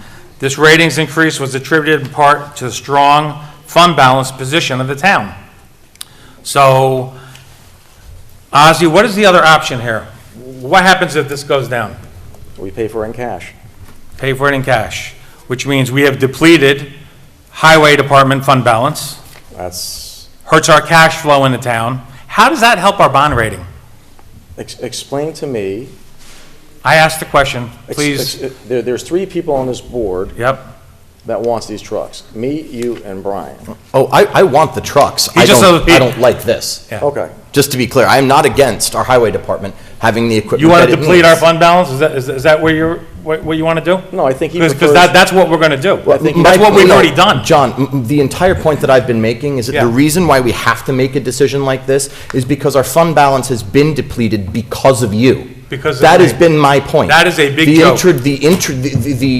The budgetary amendment that you introduced for the 2023 budget that slashed, okay, let's assume that you're correct at 337, approximately 1.28, correct me, $1 million out of our fund balance. Well, $1.28 million is still more And just so you know, than this. So we still could have paid for I it. had in Brian cash. Rye and Carmine and Louise all voted for that budget. Okay, Greg? fantastic. I understand, but Okay. my point is that you're on the Just wanna one let you hand know that. saying, you are on the one hand complaining, and your vote I'm not against complaining. it- I'm trying to get information. Oh, I understand. No, I think this is great. I'll take back the word complaining. Yes. I will Not restate complaining. it and say that your primary complaint when you voted last year against the budget Yep. was that it was depleting the fund balance without acknowledging the fact that the fund balance is in a deteriorating condition because of your budgetary Because of my practice budget. from 2023. That's It a wasn't the joke. supervisor's budget. The supervisor introduced a budget for 2023, which would have continued the growth of the fund balance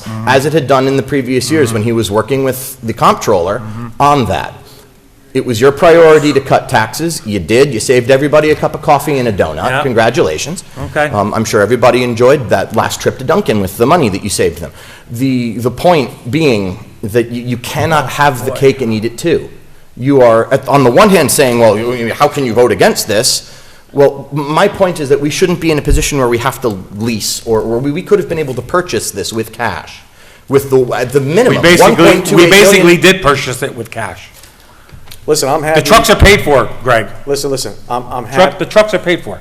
Greg, I'm happy that he admitted he was wrong when he said that $750,000 was an accurate statement. I'm satisfied with that, and I'm ready to vote on it. My bigger point here still stands. The residents of the town need to understand that there's an unbelievable stench of hypocrisy when a member who is responsible for the depletion of our fund balance is attacking the supervisor and the Democratic majority for the deteriorating fund balance that he and his party caused. And the supervisor gets a free pass as usual. Okay. Why do I get a free pass? I don't know. I'm voting. Because I'm the one who's responsible I'm for voting. depleting the Because fund it was balance. your budget amendment. I'm not the chief It was- fiscal officer around It was here. your budget amendment. Budgets are very simple. The supervisor presents it to the town board, and the town board can do it as it pleases. Yep. In 2023, the town board, the majority, changed my budget to save, it was advertised as $750, now we know it's $350, as a big deal. It was on all the social media, it was in newspaper articles, letters to the editor, that $750,000 a year was cut. And I was reckless for asking for that amount.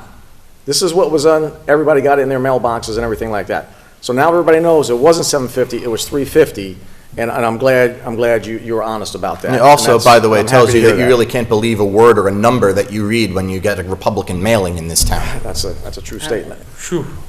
John, you Keep on admitted, drinking the juice, guys. John, you admitted that it isn't $750, it's $350, and you advertised it as $750. Can we get off of that? Can I make a couple of Yeah, you, comments? absolutely, Mr. Roy. I've had a Please. I've had a fun time listening to you guys. Here's my position, okay? Without getting personal, without getting heated, this is all about the town business. What I understand is that before Carmine went to highway, that there were trucks that were needed and that were ordered, and that COVID hit and those trucks didn't come in, And then we had, correct me if I'm wrong, Well, you're going. because I'm just trying to make points. I'm not trying to make political points and get partisan here. I'm just talking business.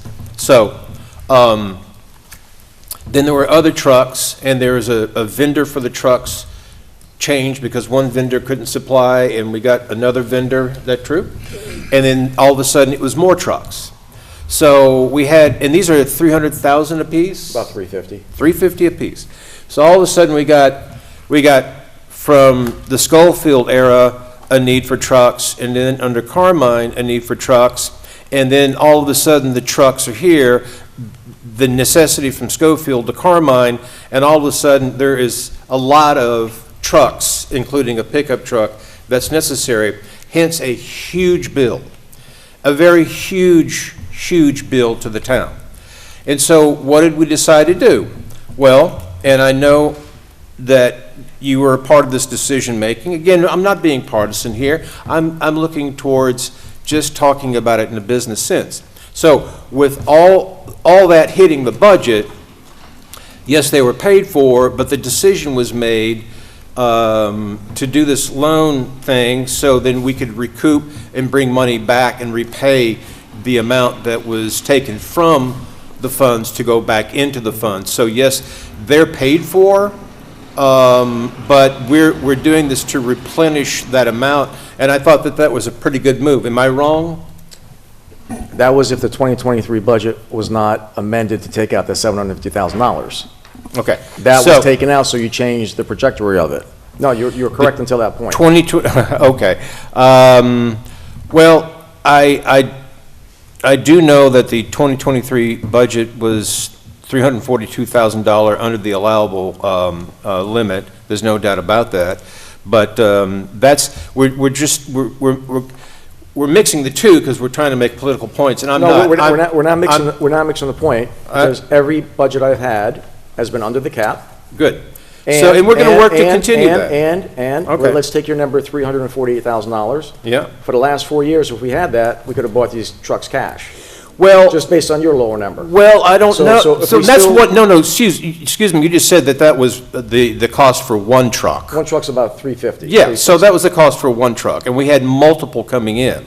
So let's just hold. So anyway, here's all I'm saying, because I know you're voting for it. Yes, I am. And I'm voting for it, and he's going to vote for it, because this is the responsible thing to do. We got hit with a big bill, a big number at one time, and this seemed to be the practical thing to do. It's not about any shenanigans or anything else. And yes, Greg, you voted for the adopted of the what's that? The capital plan, et cetera, et cetera. And maybe you didn't realize this or vote for this or whatever. But all I'm talking about is also, it was a big bill, a lot of money, they're paid for, we're replenishing it, and I consider this to be a responsible action, and all it is just a business action to take care of replenishment and everything else. Now we have, obviously, there's documents here on who voted for what. I mean, we did research, but it's just, instead of trying to make political points, it's just a matter of, I think They won't have anything else to say then. Well, I don't want to go there. I don't Come on, want to John, go there. you know me. I like to I'm not talk. I've part of always that got something to comment. say. I'm not part of that John, comment. you 2023, you Okay. ran a campaign on Okay. cutting my $750,000. I thought I was going to Brian, get out. I I thought I was would- going to get out of here safely, but I guess I'm not going to get out of here safely. Let Brian finish. Hang on. So, I would like to- anyway, I just wanted to make those points that, we all love our highway department. Yes, we Yes, do. We we do. all know that we have to replace trucks, and then there was all of a sudden, all these big, beautiful trucks that came in, and we had to pay for them, and this just seemed like the plan to do. Nobody wants to make this town in worse shape, and it sounds good to talk about a cup of coffee and a donut, but I think we're all working for the same cause here. We all are when it comes to the fiscal management of the town. And this is just because of all of a sudden a massive amount that had to be paid for, the prudent way to go. So therefore, I move to vote, and I'm voting for it. I respect, I would like to just, and I appreciate you phrasing it calmly, you made nonpartisan, fact-based points. I would just like to reply to two of those. And I will follow your example with a calm demeanor. The first is regarding the 5-year capital plan. When we had the public hearing on the budget and the capital plan, one of the things that I was sure to convey to a resident, and I want the residents to understand my perspective in voting on the capital plan, is that unlike the budget, which provides specific allocations and binding expenditures over the course of a fiscal year, a capital plan is more of an investment strategy. It's non-binding, it's not an allocation of actual town funds, it's simply a mission statement when it comes to larger capital spending over the course of a 5-year period. I was very happy to advance that general plan. I am dissatisfied with the particular resolution that has come from it. And the particular dollars and cents that I'd like to highlight here is $43,974.11, because that's the interest that everyone watching this meeting tonight has to pay on this purchase. $43,974.10. And the reason why we are in a situation where, with a big bill like that came in, and Brian made an excellent point, you know, it's a huge bill coming in, we need to do things responsibly, this seemed like the smart way to do it, but we cannot escape the fact that were it not for a budget amendment for 2023, we would have more than $1.2 million more in our fund balance now than we do. And so we would have been able to be in a position to pay cash for this, save nearly $44,000 of your money, which we are now paying as interest, because members of this board, and I recognize that this is going to come across as political, but the reason is political, Greg. Because I thought you were going to follow my lead. And I thought you were going to stay calm, and that was quite agitated. So I think we're both guilty there, Brian. I'm still speaking. I'm just making a point that all you are is pontificating. I know, and you're free to make the again. point when I finish speaking. You are rude when you make the point while I'm speaking.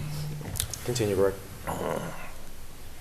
I'm being accused of being political for highlighting a budgetary move which was transparently political when it was done. That move was not about fiscal responsibility. It was about setting up a campaign. You want to know how I can tell you that? Because it was in his campaign material. If you're not setting up your next move by doing something, then what are you doing? You can't on the one hand say, well, it wasn't a political move, and then run on it, and then potentially even, as the councilman indicated tonight, have exaggerated the amount by more than $400,000 of what you actually did. To the point that I can now not state with certainty that I even know that the councilman knows how much money it was that he cut. Okay, can we just say that you've had your period of talking, and now you're getting a second chance to talk, so now I get an opportunity to have a second chance to talk? Well, Brian, I've never met an opportunity where you've denied the insistence on having the last word, so by all means, have it. Absolutely. So here we are, you're talking about $1.2 million. That's probably the tab for all the trucks that came in. And so it would have been depleted. This is going to refurbish. So we would have been working on rebuilding it, but now we're going to get it back quickly, because we don't know what sort of issues are going to come out there. It's just a point of economics at the time that made sense. You keep wanting to talk about somebody campaigning. My only interest in everyone here is just the welfare of the town. That's all there is to it. And you get a lot of trucks and you get a big bill, you're going to deplete one way or another, and you got to pay for it. So the issue is, let's just get off of this. We're going to take care of business here tonight, and let's just move on. John. This town, as Ozzy has said on several occasions, is in a very financial strong position, and we have a lot of capacity to pass this bond and pay these installments. Yes, so the councilman is correct. The town is in great shape. Our infrastructure, in the last 5-6 years, we've done a lot in trying times. We've built a new salt shed, just for the highway department alone, a salt shed, a gas station, a lot of wiring. We built a garage in-house, an 80 by 80 garage. We got it done for about $600,000. If we put it out to bid, probably would have been double that amount. And for 10 years, the town didn't purchase any of these big trucks. So after this, we have them, we already have the trucks. So our infrastructure, we have 6 brand-new big trucks, 5 that are serviceable, and we have 2 that are reserves. Our equipment in the highway department is second to none. Our vehicles are second to none. We're going to pave it this year, and we're probably going to end up having the premier highway department in the Hudson Valley to go along with our premier recreation senior center. You saw the young kids coming to work here today. So our future is really, really bright. We've gotten done with all our capital projects. We fixed a recreation roof. That was a problem since 2007. That was a challenging task. We redid all our parks, and it's been pedal to the metal getting all this stuff done. And as the councilman mentioned to my left, they are correct. Sometimes all these things happen at once, and you got to deal with them. But as a town supervisor, you have people out there saying fiscally mismanagement and this and that, and then you have things that come out, and thankfully today the truth came out that weren't accurate.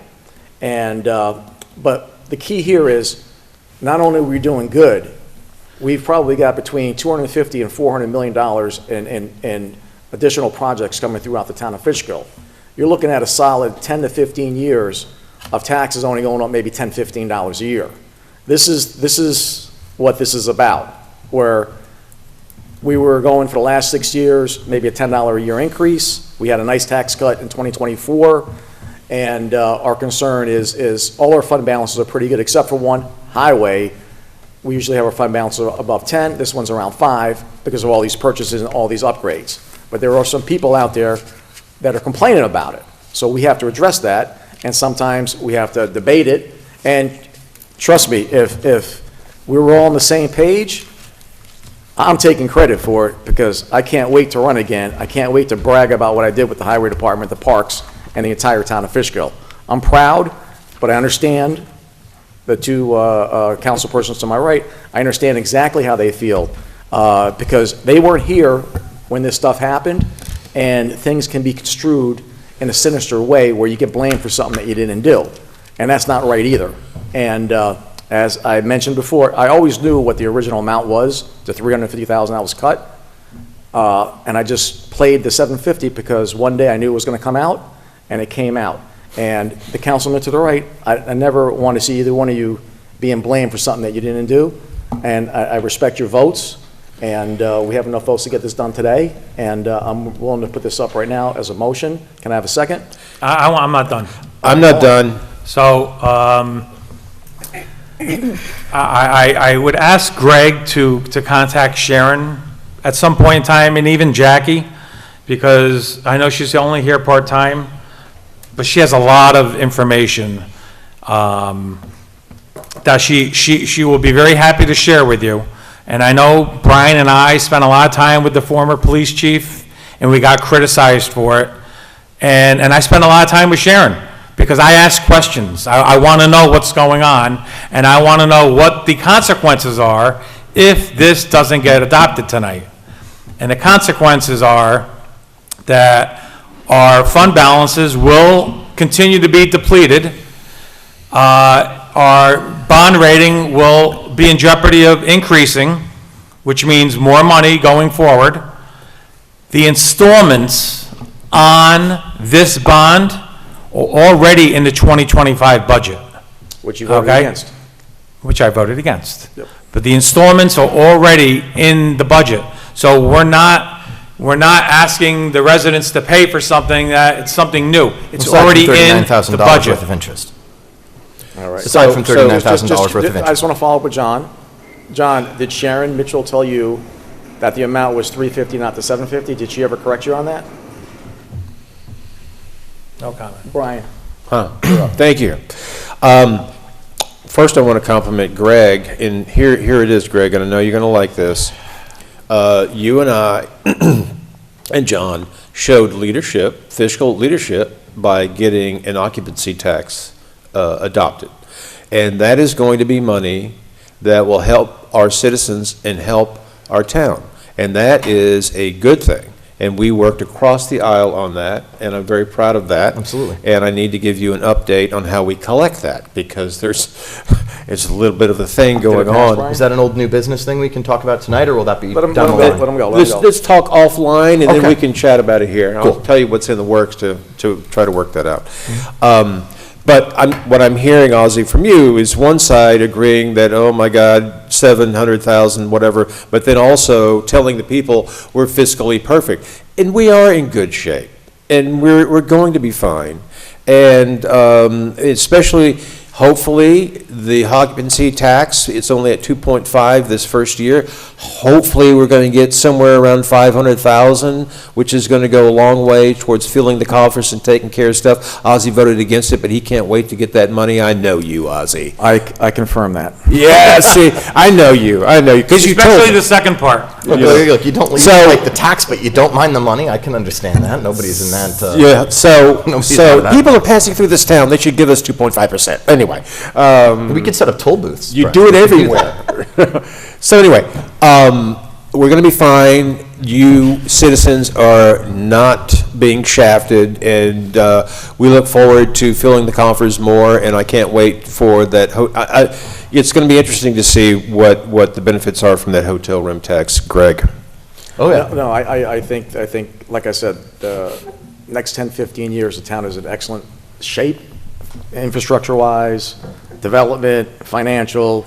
We're going to go in a 10-year period where we're only going to look for maintaining equipment, buying vehicles, trucks or cop cars, and personnel raises. That's pretty much it. There's no buildings we got to build, infrastructure. But one thing I'd like to say tonight before we go, this, whether you like one of us or another, at least we speak to you on TV, you can come here and talk to us. If we had this dynamic in 2007, 2008, the town would not have been in a financial crisis back then, because they checked me, I checked them, we might fight, and trust me, these guys ain't bad guys. I do like them. So do okay? I, believe it or not. And it's their job, and it's your job. I've gone to dinner with both of you fellas. Yeah, and it's our job to check each other, to make sure things are done, and this is not personal, but sometimes it does get political, and sometimes you gotta watch your six. It is what it is, but this is a good thing. This is what open government is about. You've had two previous supervisors where councilmen wouldn't vote on budgets because they couldn't even look at the budget, didn't get access to the controller. You heard them tonight, access to the controller, access to the police chief, total open government. So when they see something, and I commend Mr. Foreman on the budget last year, he was concerned about the, and the only one, like I said earlier, that we're concerned about is the fund balance on the highway, because we've done a lot in highway. But at least in that case, we can point to a justify return on it. the investment. Oh, there's a huge return. And I'm the fund gonna- balance is lower, but look at the results of the work, look at the results of the expenditures. And to another tip of the hat to Mr. Itzvan over there. Absolutely. Is that you mentioned the paving of that whole parking Mm-hmm. lot over there. I think he's getting that from some savings. Yes. From maybe insurance payoff or whatever, and he's going to get, I don't know, $100,000 worth of paving, $200,000 worth of paving that's already paid off, and it's not going to hit the taxpayers, so I think Yes. that's a beautiful thing. Yeah, they And- got and- a grant, I think, right? It was part of the fire claim. Yes. Yes, he was very frugal with that. But I plan on doing my state of the town after that lot has been paved, right there at the highway department. I'm going to showcase all the work that we've done for the citizens of the town of Fishkill, including the highway superintendent. I think you're going to be proud. And like I said, you see us bickering, it's okay. You haven't seen this before. I want this. I want to encourage debate. I want people to come to the town board meetings. I want people to send me emails. I want people to contact our councilman. And I want to hear what you want to see. I never knew pickleball was a big thing. I talked to the residents, they wanted pickleball, we got them pickleball. I don't know what you guys want. So I encourage stop signs or whatever you guys need. Don't hesitate to contact us. We are at the point where we are running out of things to do. That's how efficient this government has been. It's true. And that's a good thing. And it's true that, disagreement is not a bad thing. Some people may say that it lacks decorum, but what it possesses in spades is deep concern for the community. I've never doubted the sincerity of the intentions of anyone on the dais, past or present. But to build off what the supervisor said, 2007, 2008, you didn't see this type of discourse at town board meetings But what you did see was financial mismanagement. Sometimes when everybody's on the same page and nobody's asking questions, nobody's being the thorn in someone else's side, you can miss some really critical aspects of the process that can lead to very serious consequences down the road. Yeah. The types of discussions that we have here, by and large, will prevent us from really diving headlong into a bad situation like we were in about 2 decades ago. So, for as much as we sometimes butt heads, the end result is investment in the town that keeps us moving in the right direction. Absolutely. Ready to vote? Ready to vote. Present a motion, have a second. Second. Roll call vote. Councilmember Bardini? Okay, I just want to say one thing. So everybody got to speak twice but me. I'm sorry, Jackie. I just, Fair enough. I think it's disingenuous to say we paid cash for the trucks when we're taking out money to replace the money that we took from a fund that's not paying cash for the trucks. So my point is, and my last truck was 17 years old, not 10 years old before I replaced it. So my personal thoughts.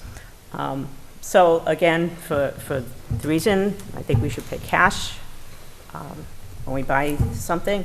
I'm a no. Greg? I won't belabor the point. I also vote nay. It's town clerk. Councilmember Trevino? Also nay. Councilmember Foreman? Yes. Councilmember Rye? Yes. Supervisor Albrecht? Yes. Motion passes. All right, we have no items for special consideration, new and old business. Jack, you got anything? No, nothing tonight. Greg? Memorial Day is Monday. I just want to reiterate what I'm sure we'll hear at our ceremony on Monday and at ceremonies, parades, et cetera, across the country. We owe the freedom that we have to live our lives in peace, to live our lives as we see fit in freedom, and to engage in a spirited political process in our country in a democratic way. Because for 250 years, men and women have been willing to die to make the world we have now a reality. It is perhaps our most important patriotic holiday, and I look forward to observing it here in Fishkill with our fellow Fishkill residents. And I hope that you'll be coming out to the events in town. John? So our town, to follow up on Greg, our town ceremony is at 10 o'clock, and the village parade is at 1 o'clock. And I've had one... I'm pretty sure we're at 11, buddy. Oh, at 11? No, we're 10. We're 10. No, we are 10, that's right. And I'm the sorry. The cemetery, the Fishkill Rural Cemetery ceremony is 11. No, correct? they're at 10. They're also at 10? Yeah. They're at 10, so I'm going to be That's at the... unfortunate. You council persons, you take care of town hall, I'll take care of the cemetery. Is that okay? Yep. And last year was vice versa. Remember, we had to switch? Yeah. And then Yeah. they switched the time, so...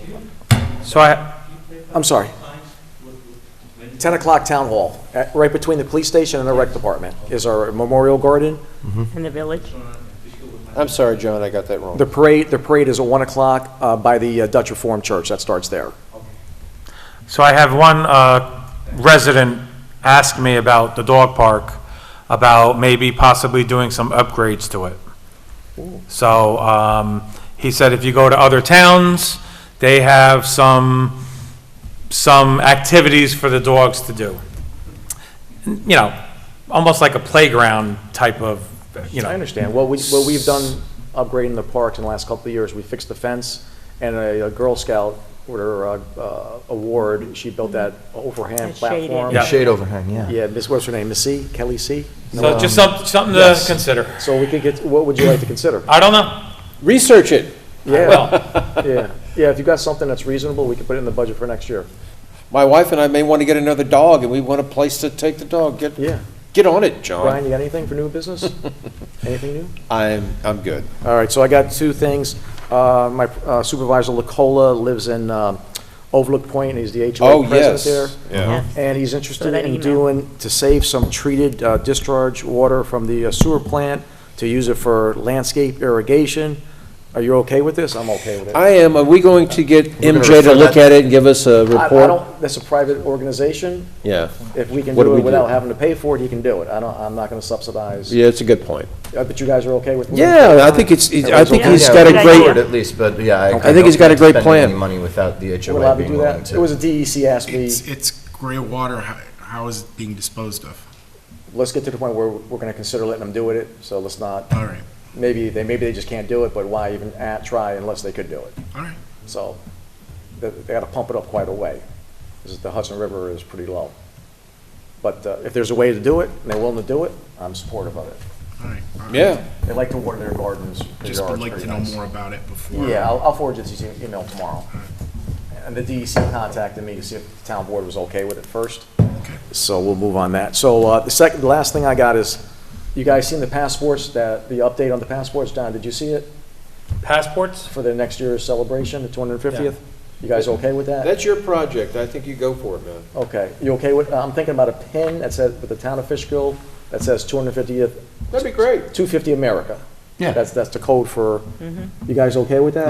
I think it's great. Yeah, I need a new pin. You need a new pin? I have the old pin. You got the old one, I don't like the Just as old. long as you get board members one first. Oh, you guys gonna get them. So that's all I got. Next town board meeting is what, June 4th? I believe so. Cool. So, June Yes. 4th, there's no executive correct me, do we session. have 2 meetings in June, or is that the One. one meeting for June? June Yeah, so 4th, that- that's June it. 4th is our 1 June meeting, folks. So if you have items that need to be brought before us, contact us by this time next week. Yep. Have a good weekend, Memorial Day. We'll all be out there visiting, and feel free to approach any of us if you see us on the street. We'd like to meet you, and God bless America. Everybody be Move safe. to adjourn. God bless Second, America. all in favor? Aye. Aye. All right, good night. Good night.